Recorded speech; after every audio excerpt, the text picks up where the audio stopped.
All right, hello everyone.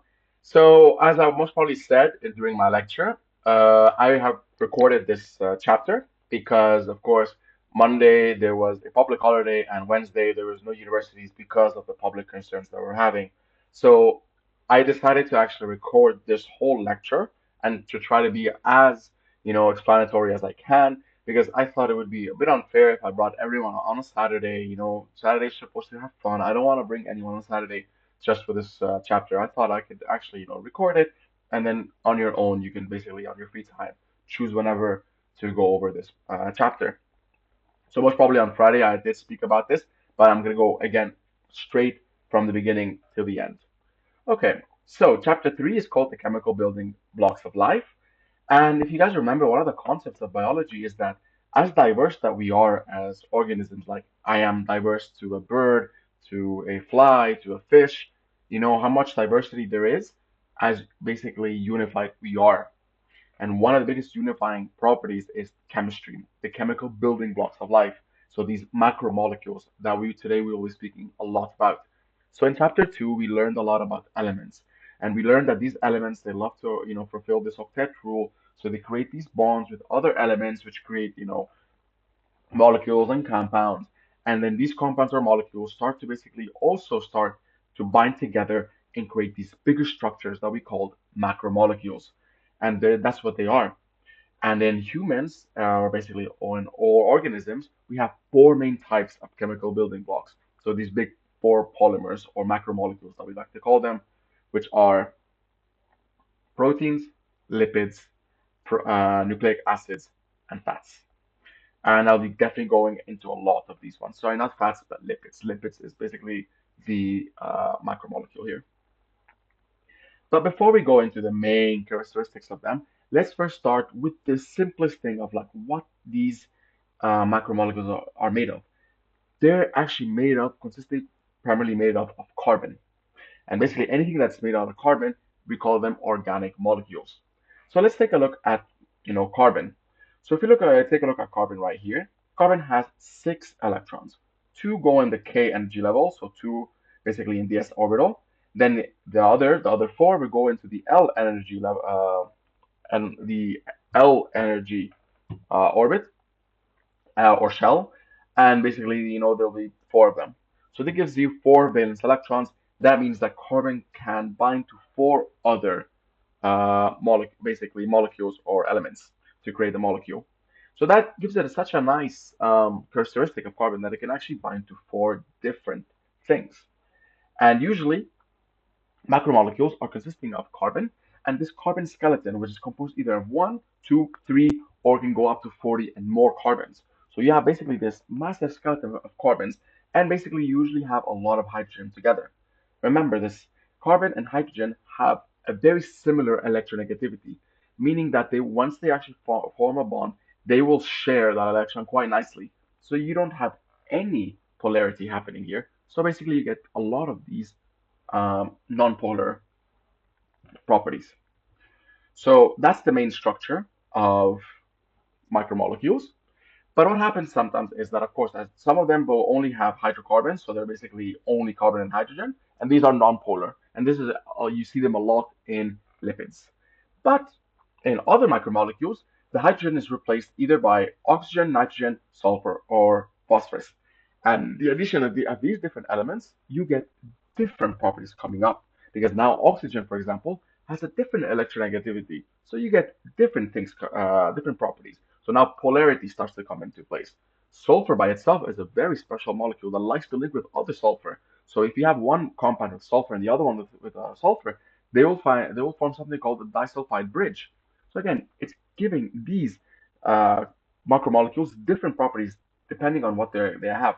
If they have hydrogen, they're mostly nonpolar. If they have oxygen, nitrogen, sulfur, they'll become start to give actually more polarities and whatnot. So what we can actually add to these basically carbon skeletons are functional groups, and there are many different types. For example, we have this OH, which we like to call hydroxyl. We have carbonyl, which is the CO, or carboxyl, which is COOH, amino, NH2, sulfhydryl, which is SH, phosphate groups, or methyl groups. And the nice thing about these functional groups is when you add them basically to this carbon skeleton, you really do change a lot these the properties then of this whole compound. Because, for example, if you have methyl group, for example, this CH3, this is very, what do you call it, non-polar. It's all just carbon and hydrogen. So you're not really messing around a lot with the properties. It's just purely, giving it a nice um, non-polar properties. But for example, if you add carboxyl, which is an OH, it's very polar. Oxygen is very polar, as we learned this. So you're giving actually these kind of compounds some functions. So if I look, for example, if you give me a chemical structure, the first thing I'll do is look at the functional groups. Okay, there's the carbon skeleton, and then I'll look at basically the functional groups. Okay, this has a hydroxyl group. Oh, okay, it's quite polar substance. If I see, for example, this sulfur hydryl groups, this SH, it's like, okay, this is prone to create these sulfide bridges, meaning that if it sees another sulfide, it's just gonna bind with it so well. So I can start guessing already the properties by looking at the functional groups. So now that we saw basically what these big macromolecules consist of, one thing that is very important with macromolecules is the term that we call isomers. So isomers are molecules with the same molecular or empirical formula, meaning that they have the same molecular empirical formula, but these guys are not the same. These are not the same compounds. So before we go into details, let's first of all give you a definition about molecular and empirical formula. So molecular formula is a formula that gives you both the number and the type of atom that makes up a molecule. Pure example is glucose. Glucose is made of 6 carbons, 12 hydrogens, and 6 oxygens. So you write it as is. The empirical is different because here you only show the simplest ratio of these elements. So let's take it again, glucose. So this is the molecular formula. The empirical formula will be the simplest ratio. So here we see that the simplest thing to base, or the highest number that we can divide all of these guys is by 6. So this becomes 1, this becomes 2, and this becomes 1. So the empirical formula is CH2O. Let's take a look at an example of water and hydrogen peroxide. So water has 2 hydrogens and 1 oxygen. So molecular formula is H2O. The empirical formula would be the simplest ratio, but because here, you cannot divide 1 by anything, it stays the same. But hydrogen peroxide has two H's, so H2, and two O's, so O2, so H2O2. So that's the molecular formula. Then the empirical would be then dividing this by complete 2, so it gives you HO. So the simplest ratio. So isomers are again have exactly the same empirical or molecular formulas, but they differ. And depending how they differ, we call them certain things. So if we look at, for example, here glucose and fructose, they have the exact same empirical and molecular formula. But let's have a look at their carbon skeleton. Here suddenly you have the carboxyl group, which is shown here, the carbonyl group, which at the beginning. Then this one is actually at the second one. So it's changed. So the carbon skeleton is changed, but again, same molecular and empirical formula, but different carbon skeleton. So that means they're structural isomers. The structure of the carbon skeleton is differing. Let's take a look here now. Glucose and galactose. Same carbon skeleton, but look at this OH here. This one is more to basically the right, and this is more to the left. So this is called stereoisomers. So this differ on how the groups are attached. So these can be completely different. They look similar, but they're very different. So stereoisomers, we can also call them enantiomers. So there are different types of stereoisomers, or a subtype. Sorry, that's the correct word. So a subtype of stereoisomers are enantiomers. These are basically, again, isomers that are mirror images of each other. So use this example. So let's imagine you have your left and your right palm. They face each other.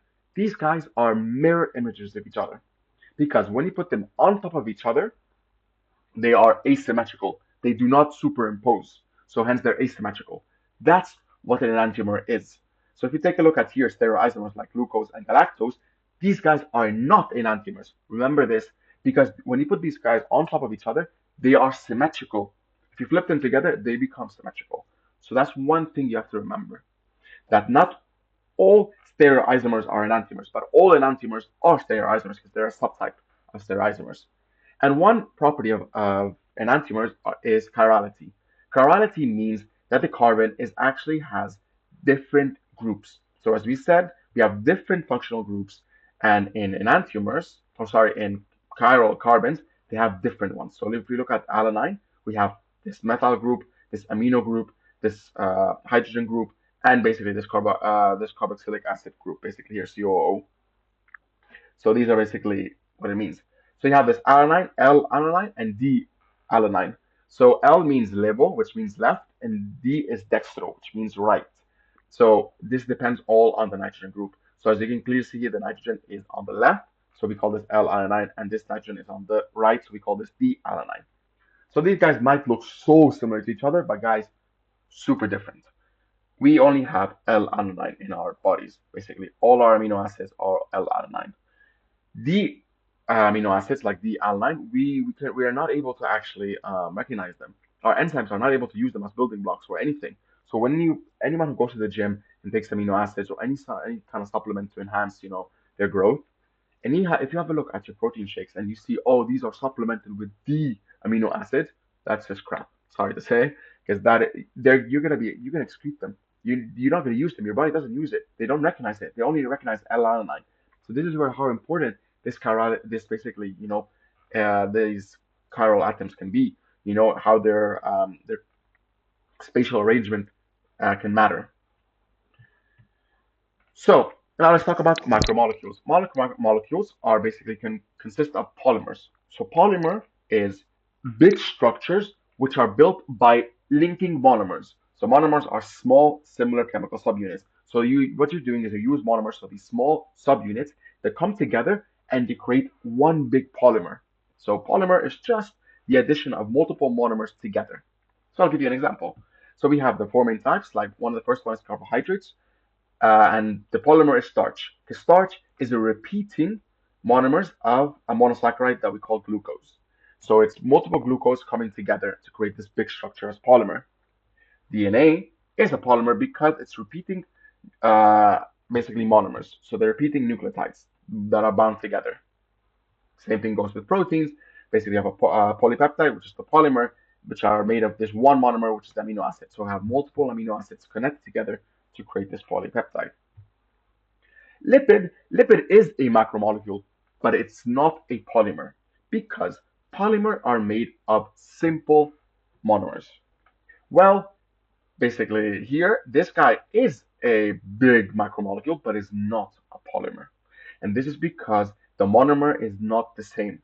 It's actually made of two different monomers. Like triglyceride is actually made of a glycerol and three fatty acids. So it's a bit different. So it's still a macromolecule, but not a polymer because the monomer is not the same. So keep that in mind. So we're going to go into details about each one. But before, let's first see how do these monomers, join together to create polymers and how they can break also to create again from polymer to a monomer, because that's very important. So imagine you have two monomers here. What's going to happen is the hydrogen from this monomer and the OH group from this monomer will join together to create water. And by basically now suddenly this carbon needs an extra electron, and this guy also needs an extra electron. So they basically then form together. And this is how they're connected. So this process called dehydration because you're losing water. To break this, you use a hydrolysis reaction. Hydro is water, lysis is breaking. Because what you're doing is you're breaking water to break this bond and basically give back the monomer, its hydrogen group, and the OH group back again. So basically, literally is the reverse. This is a whole reverse reaction. And you use water. So dehydration, you create water. In hydrolysis, you break water to break the monomers apart. So this is how you assemble and disassemble polymers. And we'll definitely be seeing examples here. So let's start with carbohydrates. Carbohydrates have a very simple definition. These are molecules with a 1 to 2 to 1 molar ratio of carbon, hydrogen, and oxygen. So you'd write the empirical formula as such: C, H2, and O, where the N is the number of carbons. So these are hydrated carbons. So basically, let's imagine that you have five carbons. So this would be 5. So this would be C5, H10, O5. That's how you would read it. And carbohydrates, these guys are big macromolecules, so there's polymers that are very good at actually storing energy, but also are very good in structural support. Two very different functions, right? Energy and support. How can this be? Well, it's all depending on these isomers basically. So you have basically, for example, the simplest sugars, which are monosaccharides. So these monosaccharides are basically simple sugars, and they can exist as three carbon sugars, five carbon sugars, or six carbon sugars. These guys are not that used that much. These are mostly used in basically actually in fatty acids. This guy was mostly used actually in nucleic acids, and this is mostly used in carbohydrates. So we'll stick for now to these six carbon sugars. And let's take an example, glucose. Glucose has the following formula, and what it does, so usually it's actually linear, but sometimes what can happen is that they can actually form a ring in aqueous solutions. So what occurs is that here the oxygen, this hydrogen bond is broken, so the oxygen now creates another bond with C, and this H is transferred here. So you can really see this is what you get. So now oxygen is this is gone, it connects to the carbon, this double bond is also gone, and the hydrogen moves to the oxygen to all fulfill the octet rules. So you get the formation of a hydroxyl group. How this hydroxyl group, which is the OH, how it's actually kind of facing. Is it if it's facing down, you have alpha glucose. If it's facing up, you have beta glucose, and this really can differ in a lot of stuff because alpha glucose is a glucose that we can recognize in our body. Beta glucose, not really. This cannot be recognized. So this is very important, and this is why you get two different functions. And I'll explain this a bit later. But keep this in mind about alpha and beta glucose. So you have glucose and you have two different actually isomers of glucose. You have fructose, which is a structural isomer, because look at this. This is basically another carbonyl group is at the beginning. Now this is at the second. So the whole carbon structure is changed. Hence it's a structural isomer. So this is fructose. Galactose is a stereoisomer because the OH at the carbon 4 here is completely flipped. So it's a stereoisomer. It's not an enantiomer because it's not a mirror image of each other. So keep that in mind. So, and this really can differ because glucose and fructose might seem very similar, but they're not because fructose is actually our taste buds will see it as more sweet, actually, because of this change. So, this is how small changes in the structure can really give different properties.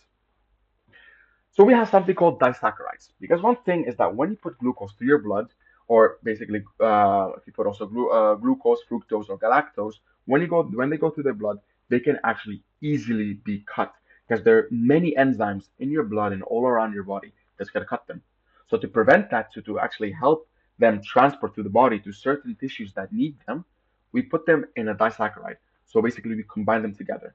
So we can actually either have glucose and fructose together, that gives you sucrose, or you have glucose and galactose, gives you lactose, maltose, glucose, and glucose. And again, so if you look at here, this is the alpha glucose and this is fructose.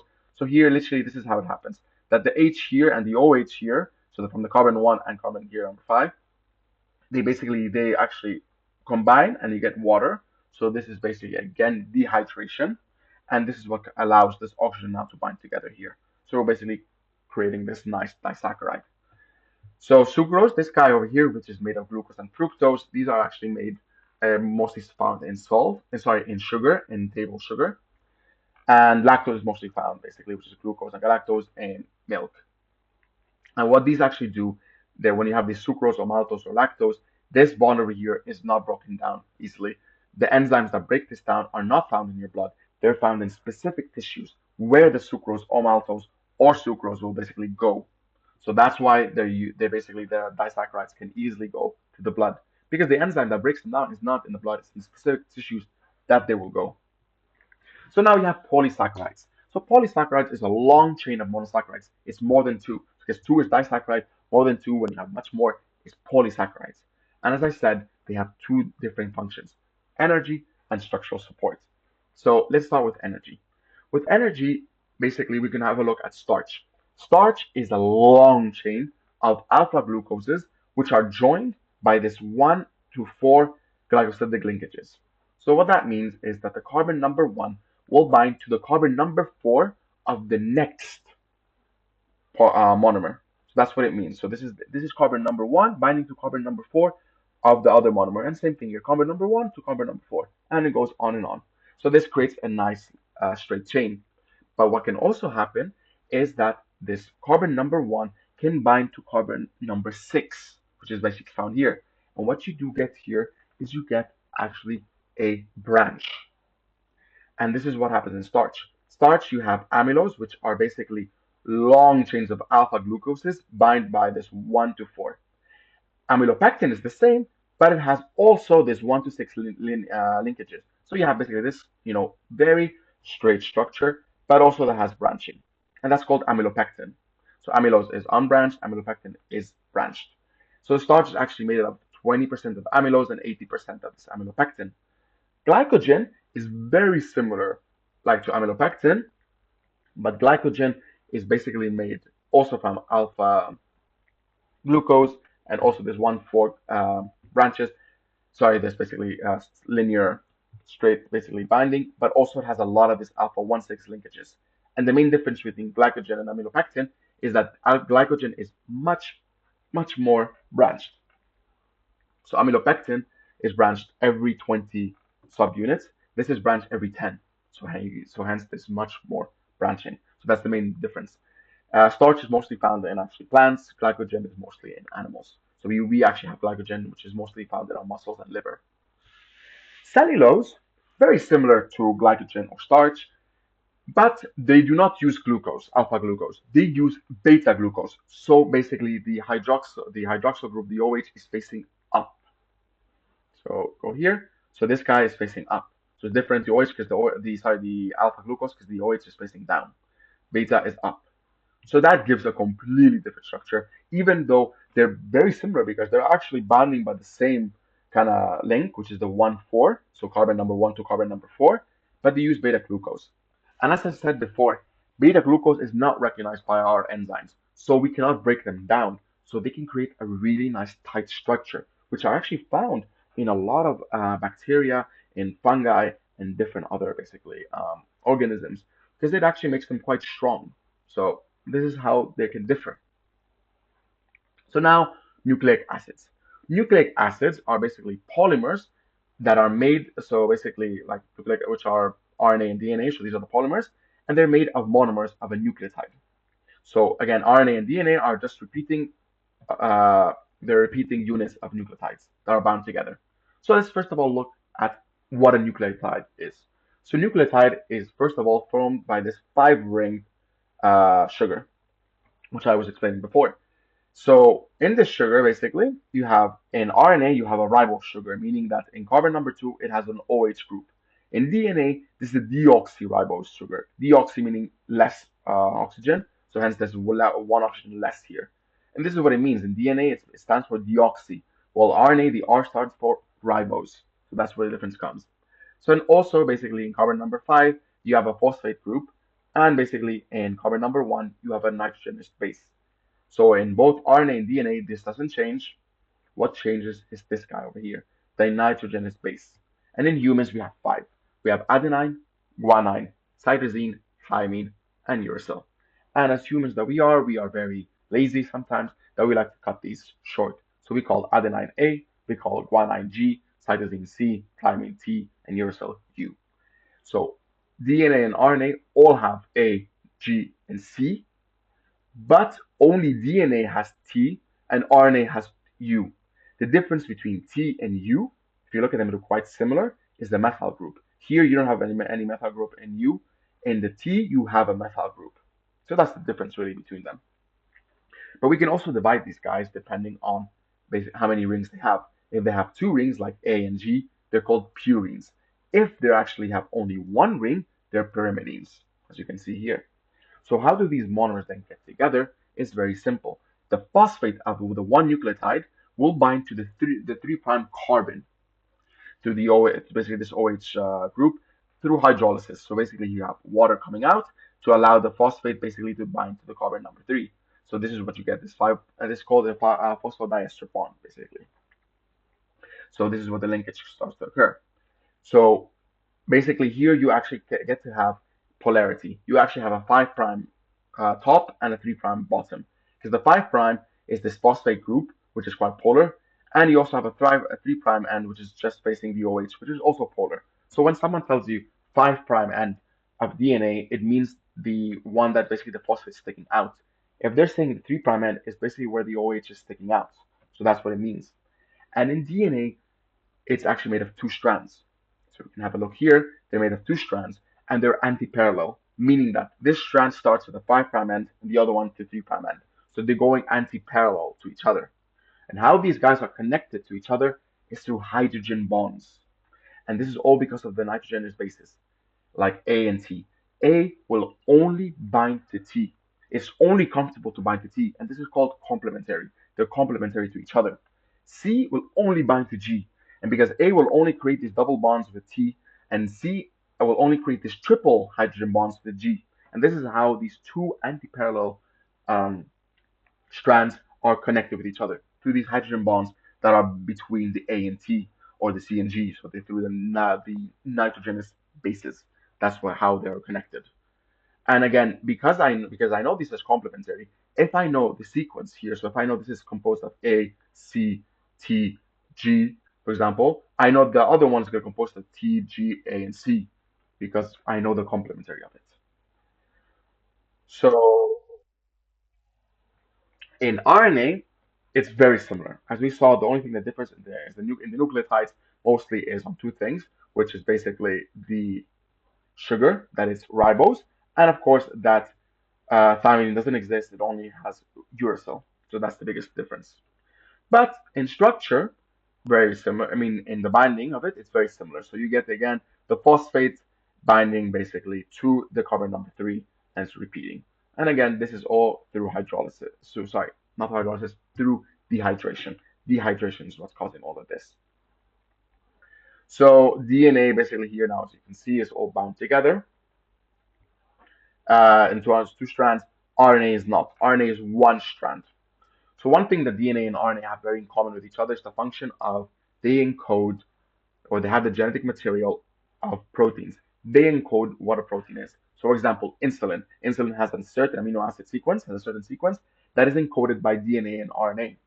So they actually store genetic information because of the combination of the nucleotides. So if you have like A, G, C, T, C, C, G, D, this combination, it stands for actually it's a recipe for the protein insulin, for example. So this is what it means. But because RNA is single-stranded, it has more functions than DNA. DNA is most its main function is storing of genetic material. So as RNA, but RNA can also be found in this ribosomes. They can also be found in tRNAs. So these are basically enzymes that help translation. So they can be part of enzymes also and have different functions. So keep that in mind because RNA is single-stranded, so it's more malleable compared to DNA.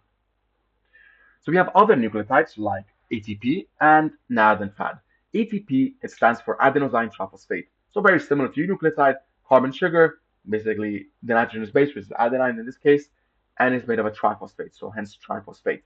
And this bond between the phosphorus and oxygen is very, very high in energy. So this is why we use ATP as a source of energy, because when we break this, it will give us energy. So if you want to run, what happens is we get ATP and we start breaking these basically bonds here. And this will give us a lot of energy to do our work. So we have this nicotinamide adenine dinucleotide and flavin adenine dinucleotide, FAD and NAD. These are mostly used for cellular reactions like photosynthesis or cellular respiration. We will definitely go more in details in chapter 7, I guess. So proteins. Proteins is a quite a very complex macromolecule, quite complex than the rest, because you have multiple different types of proteins and they have a lot of functions. And these are just examples of their functions. These proteins can be enzymes, meaning these can be basically kind of these proteins that will help breaking and forming of bonds. They can actually help us in defense. So a lot of immune cells actually express certain proteins that help us combat bacteria, viruses, or other microorganisms or even cancer. And I actually study this a lot. I study a lot of these defense proteins and I actually use them to create new therapies. So you can also for transport, some proteins can help us transport certain ions from one place to the other. They can also help us in support to create kind of these really nice structures that we need to do, for example, in cells to give us some support. Basically, we also have motion. They can also help us in motion, like actin. They can basically, help us in moving. They can also help us in regulating. They can be basically, of course, hormones that help us in regulating certain things like the amount of water or certain other chemicals in our body. And they can also help us to store like calcium ions. Some proteins can help us store calcium ions. So let's start up proteins. Proteins, as I said, are polymers, and they're basically made of amino acids, which are the monomers. So let's take a look at an amino acid. The structure is the following. It has a amino acid group, sorry, an amino group, sorry, an amino acid, an amino group, a carboxylic acid here, a carboxyl group, and a single hydrogen, and an R. This R is a variable group, meaning that it changes between amino acids, and there are 20 amino acids in humans, and they all differ in this R here. So you have multiple R's. But one thing that you actually do notice is that this carbon has four different groups, right? So they're chiral. So that's why you have the always a D and an L form, because you either basically depending on the R, if it's basically in the amino, sorry, in the amino group, if it's in the left side or the right side, if it's L or D, because these are chiral. The only non-chiral amino acid that exists in human is called glycine, because this R is simply an H atom. So suddenly now you have two H atoms. So this rule of chirality is gone because you have same groups.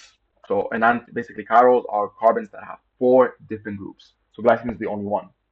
So it's basically the type of R group that gives certain properties to amino acids. So let's take an example here. So we have these guys like alanine, valine, isoleucine, leucine, and glycine. So you can clearly see that their R groups are mostly made of hydrogen or carbon and hydrogen groups. So these guys are quite actually non-polar.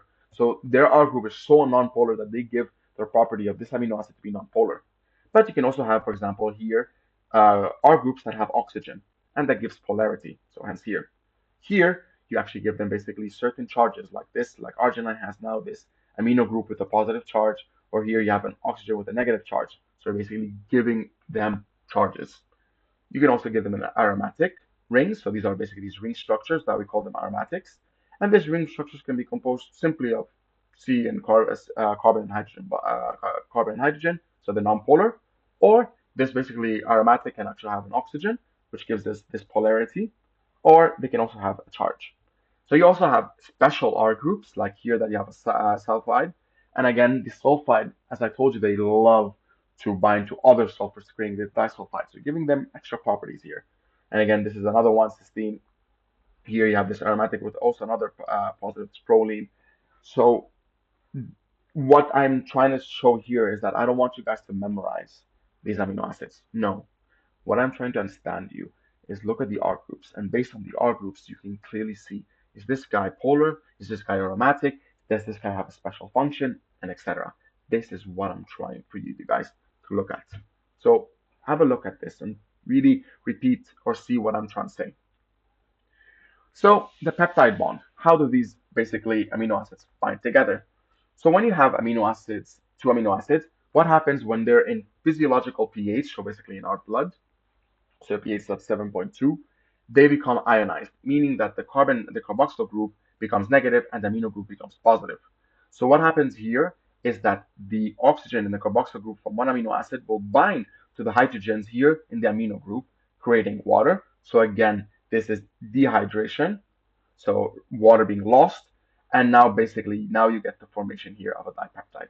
Now this carbon can bind to this nitrogen.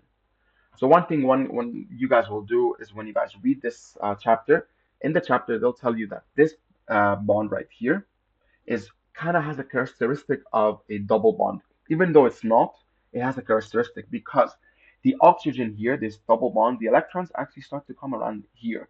And this gives it a kind of a pseudo, like a fake double bond. It gives you very similar character, but it's not. And this is what makes this actually quite inflexible. This bond, this will not, move around. So this is what it means. So basically, there's a difference between polypeptide, a peptide, and a protein.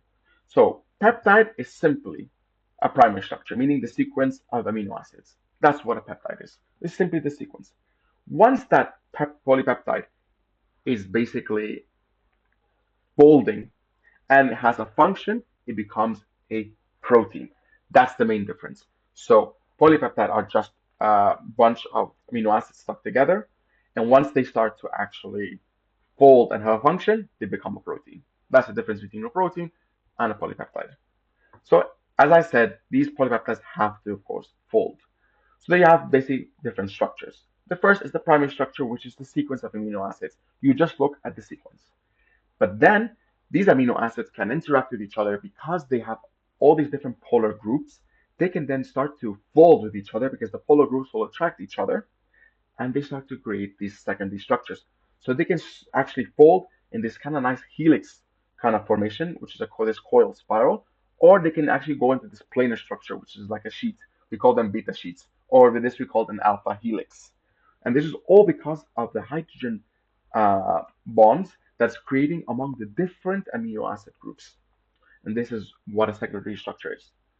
And when they start to basically kind of fold into either this alpha helix or this beta sheets, what happens is that because now certain amino acids are coming closer to each other, so in a 3D kind of way, they're coming closer, they start to form other bonds because now amino acids that were further from each other that now are closer because of the secondary structure, they start to actually make new bonds. Because suddenly what happens is that some amino acids that one is positive, one negative that are far, but now when their secondary structures are folding, they're getting close to each other, and then suddenly the positive and negative will start to bind with each other, so folding it even more. So these can be, of course, ionic bonds, this could be van der Waals forces, this could be other hydrogen forces, this could be disulfide bridges, so different R groups that have sulfur will bind to each other and further, really push this into a tertiary structure. So that's what the difference is between secondary and tertiary. Quaternary structure is that some proteins are made of different peptides. So they can be made of four, for example, peptides. And what happens is that then becomes the interaction of one peptide with the other peptide. So let me give you an example here. So primary structure is simply the amino acids, just the sequence. And as you see, these R groups will start to kind of, interact with each other because of polarities or non-polarity, but basically polarities, sorry. It actually, this is mostly because of polarity. So the hydrogen bonding is going to happen, and you're either going to have these beta sheets shown here, or you're going to have this alpha helix. But have a look here.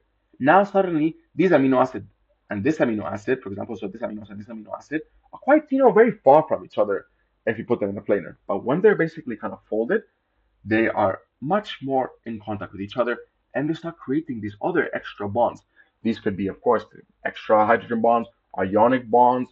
This could be van der Waals. This could be disulfide bridges and whatnot. And same thing here, because of this, basically now, um, these structures that are forming because of this secondary structure, you get these amino acids that are more closer with each other, and you further push more other bonds to be created, and you get this tertiary structure. So this is one big polypeptide, and for example here, this is one protein that consists of four polypeptides. So the quaternary structure is basically how this polypeptide interacts with the other polypeptide, and how they're folded within each other. That's the quaternary structure. So one thing that we also have started to see within proteins. So as I was saying before, sequencing DNA is super easy, but sequencing amino acids is super hard. It's really hard to actually sequence amino acids. And to see the structure is even harder. So that is, you need to use something called crystallography, and that is a very hard technique. It's not easy. So one thing that we started to realize is that, of course, protein, depending on the DNA sequence, the DNA sequence encodes for the protein. So we started to see in the DNA sequencing, basically this kind of repeats. So of course, from the DNA sequence, we can get the protein sequence, and we started to see in the protein sequence, oh, they are repeating protein sequences, and they're giving very similar structures. And these structures are found on different other proteins, and these are called motifs. So they're repeats. So motifs, if you want to define what motif is, this is actually taken from arts. It's this repeat of this kind of theme or thematic in basically in music or in arts or in theater. Sorry. That's what a motif is. It's basically a repeat. So you have basically here repeats of amino acids that are giving specific structure. Like for example, here you have repeats of these amino acids that are giving you this beta sheets and then this alpha and this beta. Or here you have this helix, then you have a turn, another helix. And we started to see that, oh damn, this motif is actually this repeat of amino acids was also found on a different protein and it's giving you different structures. That's where motifs are. So if you want to put them, for example, like amino acids as letters, they're just repeating words or phrases that are found in different proteins and giving you different, similar structures. So they're same amino acid sequences that are found in different proteins that give you similar structures. That's what motifs are. Domains is a bit different. Domains is a functional unit within a larger structure. So let's imagine this is a whole protein. You have this one domain, one, two, and three. This domain by itself is carrying one function. This is carrying a second function, and this is carrying a third function. This protein has three functions. And this is because one domain, which is basically here a functional unit within a larger structure, this one whole unit is able to carry out one responsibility. So within that domain, you have a specific, of course, motif that's helping it. Because, for example, here, this motif, this helix term helix, as you can see, has kind of looks like kind of about two fingers together. This is really great in binding DNA because DNA is again um, double-stranded. So having these kind of two helixes helps it. So, for example, here when you have these kind of this domain number one, this is really helping. This domain is helping it to bind to DNA. So most probably this whole domain is basically binding. Um, to the DNA. Its function is to bind to DNA, and it's helped because of this motif. So this whole domain, if you want to put it again, if motifs are repeating phrases, a domain is the whole paragraph in a whole essay. For example, you have a whole essay, the domain would be this one paragraph. So it's one whole unit that has a function, and this function is mostly carried out by a certain motif that it has. So that's the difference between motif and a domain. So one thing that we started to realize is that okay, are these proteins actually do they fold on their own or do you need the help of anyone else? So at the beginning we started things like no, most likely these proteins fold on their own. They do this kind of trial and error multiple times and it gets it to its proper folding. But then we started to realize, like, this would take a long time. And then through this trial and errors, what happens is these non-polar groups in the proteins will be exposed to other non-polar molecules in different proteins, and non-polar and non with other non-polar, they become like glue. They're very sticky with each other. So this would create a complete mess. And then we started to actually discover chaperones, which are basically proteins that help proteins fold correctly. So these guys will come and help you fold in a protein. This is very important because you also have to remember if a protein does not fold to its proper structure, the function is not done. Again, structure is function. Remember this in chapter one. So if these guys are not actually properly folded to its proper structure, the function is gone. An example here is cystic fibrosis. Cystic fibrosis is actually a mutation in the chloride ion channel, which is found in your lung. And it's one amino acid that is actually removed, that's actually changed, and it fails to fold properly. So this kind of chloride ions do not function. So chloride is not being removed, and this really you need this to actually remove mucus from your lungs. So now that these chloride ions are not being able to remove, mucus is not removed from your lungs. So these patients really need to go actually to a lot of physiotherapy to actually really kind of massage out the mucus from the lungs. So this is quite a nasty disease. This is how important actually proteins need to actually fold properly. And I'll give you an example how sometimes this can happen, like this folding.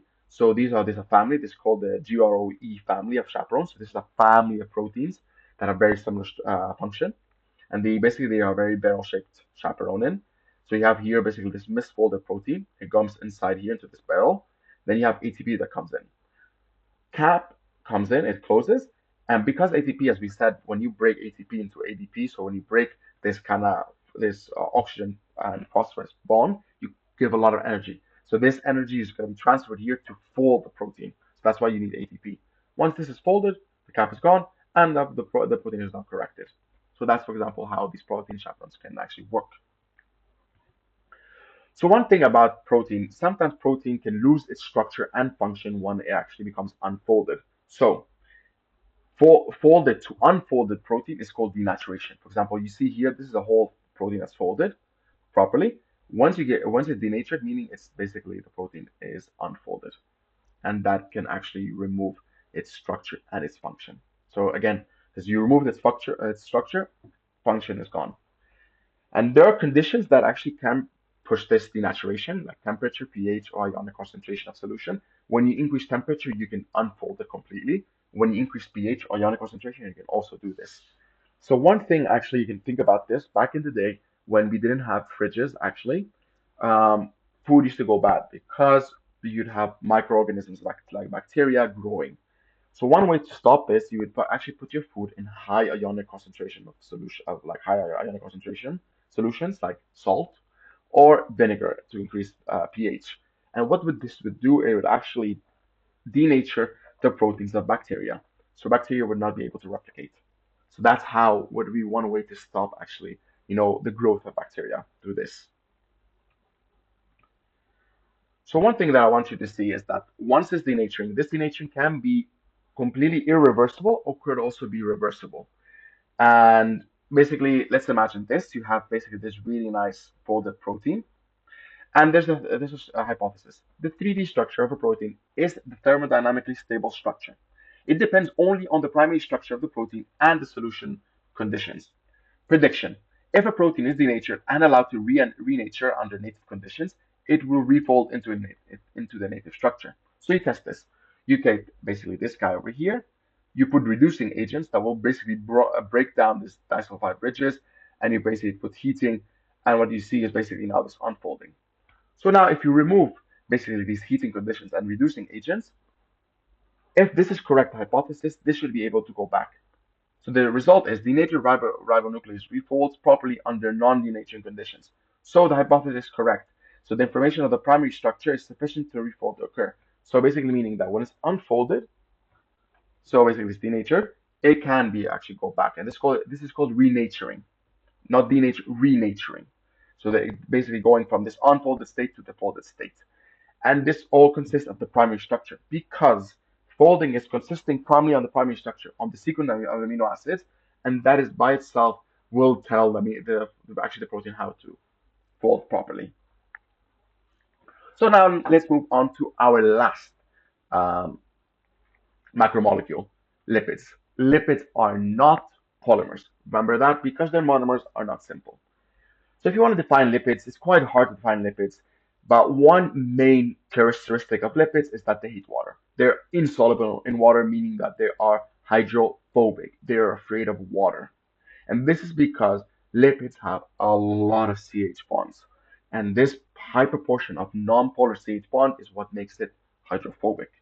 And lipids can come in different forms. They can come in fats, oils, waxes, and even vitamins like vitamin A, D, E, and K. So don't always think that lipids are a bad thing. Not really, because sometimes you need these fats uh, to survive. So let's start off with fats, the first one, which are triglycerides. So triglyceride is a big macromolecule that's consisting of one glycerol and three fatty acids. So this is your basically glycerol, which is basically these three carbon skeleton, which has three hydroxyl groups.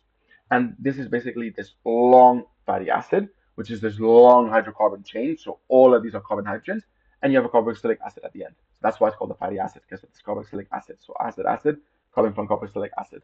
And this is basically the long hydrocarbon chain. And basically these guys will start to bind. So you get to have three of these guys binding here to one glycerol. So you clearly see here in the OH groups, you have basically again this dehydration reaction that allows basically this oxygen to bind to basically here the fatty acid chains. So three of them. So what happens is that sometimes in these fatty acid chains, you can clearly see here all of these guys are single bonded. Here, you start to have different double bonds. This is called saturated fats, meaning that they do not have any double bonds. Here, you have double bonds, and these are called unsaturated fats. And these give different properties. So saturated fats are basically have a higher melting points and are more from animal origin, so like butter. And because of these no double bonds, they mostly like to be in kind of a solid form in room temperature. Unsaturated fats have a lower melting point and are from plant origin. So these guys in room temperature, they're liquid. So in unsaturated fats, when you create these double bonds, so when you have these double bonds, what happens is that basically the bonds here basically can actually flip. So basically the groups can flip around. If basically this double bond is formed and there's no flipping, it's called cis. If there's a flipping, it's called trans. So that's where trans fat comes from. And this is actually something that we do a lot. This is more like kind of produced industrially because we try to put a lot of these kind of saturated this double bonds, and you create these trans fats. And these guys are actually very nasty because they can increase LDL, which is a very bad type of cholesterol, and these are the ones that are associated with high cardiovascular disease risks. So that's the difference between saturated and unsaturated fats. So there are other types of lipids like terpenes, which are like found here, and these are mostly found, through like pigments and chlorophyll and retinol. There are also steroids. These guys are made of four basically kind of rings shown here, and these are very important in creating a lot of hormones and also what's it called membranes. So one type of basically lipid that I'm really want you guys to talk about is phospholipids, because these guys are actually what our cell membranes are made of, and they're very similar to triglycerides, meaning that they have one glycerol, but they have two fatty acids because in the other third carbon you have a phosphate group, and inside that phosphate group you have a choline, which is basically an organic molecule. So this is how it looks like. You have the glycerol here, so this is basically your glycerol. These two oxygens are now creating with two really big fatty acids, and then the other one is creating with this phosphate, which has a choline. So that's what a phospholipid is. So these guys here are all polar because you see a lot of oxygen, oxygen, nitrogen. These are very polar. But these tails, which can consist of more than 20 hydrocarbons, are very nonpolar because the majority is purely carbon and hydrogen. So these guys are very nonpolar. So these tails, while the head is basically very polar. So tail nonpolar, head very polar. And this is what gives you a very specific kind of structure. So what happens is that when you throw these basically, let's say these kind of phospholipids out, what you get is you get this basically micelle. Micelle is basically this structure in where these tails are all, getting together. So this for because of hydrophobic exclusion, they're going inside together and hiding from the water. And the polar groups are facing the water. So you get this actually. So inside there's no water actually, and it's protecting these tails from the water, while the heads love water and they're basically contacting with water. And that's what a micelle is. And this is actually what you see in soap detergents. They're basically micelles. So what happens is that, of course, when you have, let's say, a dirty plate that's covered in fat, fat hates when you put water, water's just gonna slide through. It doesn't want to interact with it. And micelle, what's gonna do, so basically this detergent is gonna go and put the fat inside here, so now it becomes soluble inside here, and then basically the other outside is still soluble in water. And that's how you remove fats. That's how whole detergent works. So phospholipid bilayers, so this is basically seen in cell structures. They're the same but made of two layers. So what happens is you get, for example, here the water, sorry, the phosphate heads are sticking out in water, and then you create this basically kind of structure around here, composed of tails. So the hydrophilic heads, so we say the loving water heads are out, and hydrophobic tails are basically hydrophobic tails are inside. This is what you create basically a cell membrane, and we will be talking a lot about this actually quite soon. So guys, this is the end of the lecture. I hope that this is enough. Uh, please, please, please, if this is understandable, great. If you don't understand it, please send me an email. We can, of course, meet in my office hours, outside office hours. We can have a Zoom meeting. But if I see so many people not understanding this, then I will actually create one session where we can actually all talk about this. Thank you so much, guys, and hope has been useful.